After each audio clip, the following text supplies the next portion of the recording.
Hello ladies and gentlemen, let's now tackle about the process of mitosis and meiosis.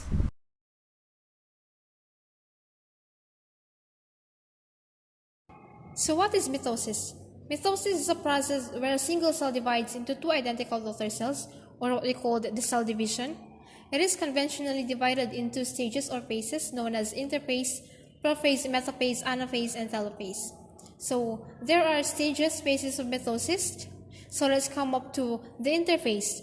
The longest stage of a cell's life, the period of the cell cycle during which the nucleus is not undergoing division, typically occurring between mitotic or meiotic divisions. Next is prophase. The first phase of mitosis, the process that separates the duplicated genetic material carried in the nucleus of a parent cell into two identical daughter cells. During prophase, the complex of DNA and proteins contained in the nucleus known as chromatin condenses. Next is the metaphase, the third phase of mitosis, where during this process, the cell's chromosomes align themselves in the middle of the cell through a type of cellular tug-of-war.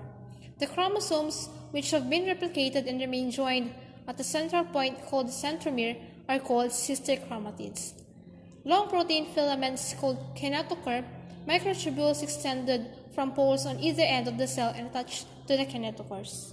The fourth phase, anaphase, wherein before this begins, the replicated chromosomes called sister chromatids are aligned along the equator of the cell on the equatorial plane.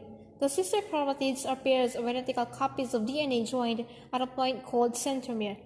The separated chromosomes are then pulled by the spindle to opposite poles of the cell. And lastly, the telophase, the process that separates the duplicated genetic material carried in the nucleus of a parent cell into two identical daughter cells. Telophase begins once the replicated paired chromosomes have been separated and pulled to opposite sides of poles of the cell. During this process, a nuclear membrane forms around each set of chromosomes to separate the nuclear DNA from the cytoplasm. And now, let's come up to meiosis. It is a process where a single cell divides twice to produce four cells containing half the original amount of genetic information. These cells are our sex cells, sperm in males, eggs in females.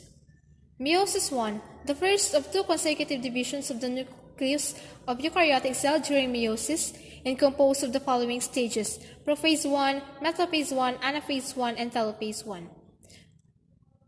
So in prophase 1, it is the starting cell is diploid. Homologous chromosomes pair up and exchange fragments in the process of chromosomes over. Metaphase 1, in here the homolog pairs line up at the metaphase plate. While on the anaphase 1, homologous separate to opposite ends of the cell. Sister chromatids stay together. Telophase 1 is the newly forming cells are haploid. Each chromosome still has two sister chromatids, but the chromatids of each chromosome are no longer identical to each other. Meiosis 2, the second of the consecutive divisions of the nucleus of eukaryotic cell during meiosis, and composed of the following stages, where just like on meiosis 1, but the difference is that this is what we call prophase 2, metaphase 2, anaphase 2, and telophase 2. And there, as you can see, the phases of meiosis 2. Prophase 2 is the starting cell or the haploid cell made in meiosis 1. Chromosomes condense and the nuclear envelope breaks down. The centrosomes move apart. The spindle forms between them, and the spindle microtubules begin to capture chromosomes.